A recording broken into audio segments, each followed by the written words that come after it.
Hello friends, welcome back to my YouTube channel CapTech Pro. In today's video we will see how to install and configure failover cluster. So before we begin, let me give you a brief introduction about failover cluster.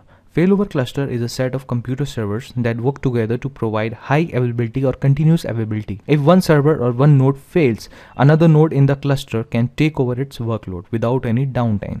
Let me explain you more deeply. Let us imagine one scenario. We have two nodes in cluster. Node 1 is in active state and node 2 is in passive state. Node 1 due to server failure gets down, which is in active state. So our failover clustering will detect this and brings node 2 in active state in order to provide high availability.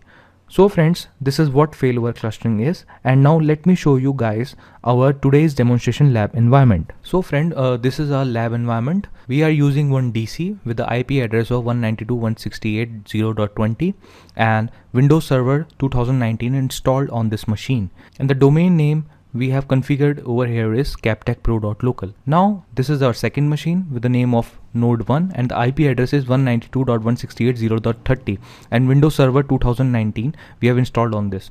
This machine has a membership of captechpro.local and this machine is domain joined, and this is node 2 with the IP address of 192.168.0.40 and Windows Server 2019 installed on this machine, and this machine has also a membership of captechpro.local.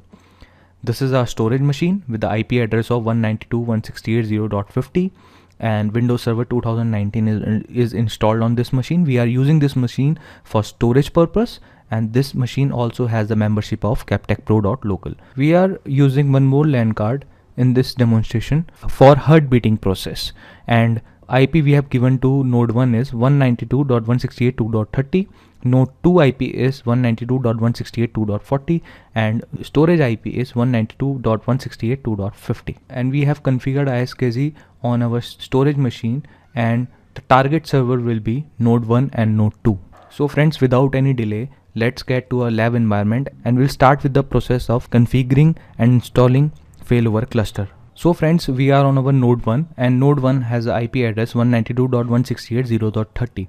We will open server manager. We'll click on add roles and features.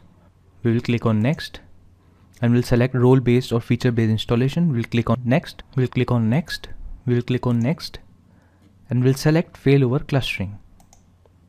We'll click on add features. Click on next and we'll click on install.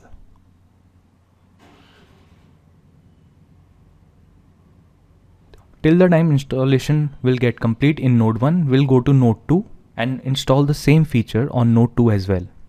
And now friends, we are on node 2 and we will install failover clustering role on this node as well. We'll go to server manager, we'll click on add roles and features, we'll click on next, we'll select role based or feature based installation, we'll click on next, again click on next, and we'll select failover clustering, click on add features, click on next, click on install. So friends, as you can see, installation has started on node 2 as well. So for failover cluster, we will go to node 1. So friends, we are back on our node 1 and as you can see, it's saying a restart is pending. So we will restart node 1 server, and once it will restart, then we'll continue. Okay friends, so we are back on our node 1 and it has restarted, and also we have installed our failover cluster role on this. So now we'll open server manager. So before we proceed, let's show you ISKZ disk as well. So these both are our ISKZ disk. So we have initiated them on our node 1 and node 2 as well. So now we'll go back, we'll click on tools and we'll click on failover cluster manager. We will expand this. So this is our failover cluster manager. Now we have to click on validate configuration. We can do it by clicking over here, and we can also click here for validate configuration. So we'll start with the process. We'll click on validate configuration, and before you begin console, we'll click on next. So we have to validate a set of servers. We'll click on browse, advanced, click on find now. So as you can see, we have one DC, node 1, node 2 and storage. So we'll select node 1 and node 2. Because we want to add these both nodes in our cluster. We'll click on OK and we'll click on OK. So it's verifying our servers, and as you can see, both the servers are selected. We'll click on next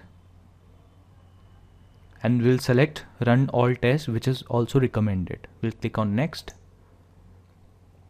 So as you can see, server to test node 1 captechpro.local, node 2 captechpro.local, and we'll click on next. So as you can see, it has started the validation test. Validation tests are running. As you can see, test is currently running. So we'll wait till the time test will get complete.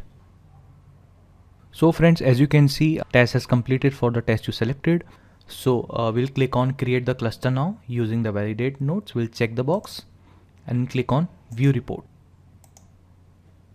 We'll expand this and now we can see our validation test.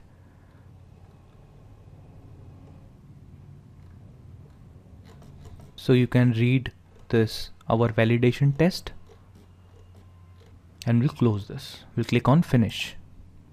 So when you will click finish, a create cluster wizard console will open. We'll click on next. We have to give a cluster name. Let us give the name cluster test, and we'll give the IP address 192.168.0.23. We'll click on next, and it's validating settings. Please wait. So as you can see, cluster name is cluster test, node 1 and node 2 both are added. Cluster registration DNS Active Directory domain services, IP address is 192.168.0.23. We'll click on next, and it's saying please wait while the cluster is configured. So we have successfully completed creating the cluster. We'll click on view reports. So as you can see, this is our report. We can see this. Now we'll click on close. We'll click on finish. Now we'll click on cluster test captechpro.local. We'll click on roles. Right now there are no roles. We'll click on nodes. So as you can see, node 1 and node 2 both are up. Now we will click on storage, disk. So as you can see, cluster disk 1, disk witness in quorum, and cluster disk 2 is available for storage. We don't have any pool. We'll click on network. So as you can see, cluster network 1 status is up, cluster use, cluster and client, and cluster network 2 is also there. Now we'll click on roles. We'll click on configure roles. We'll click on next. So as you can see, there are many roles which you want to configure for high availability. In next video, we will go with file server, and I will show you how to configure file server for high availability. So we have successfully installed and configured our cluster. So friend, if you like my video, do give a thumbs up and subscribe to my channel for more upcoming videos. Thanks for watching.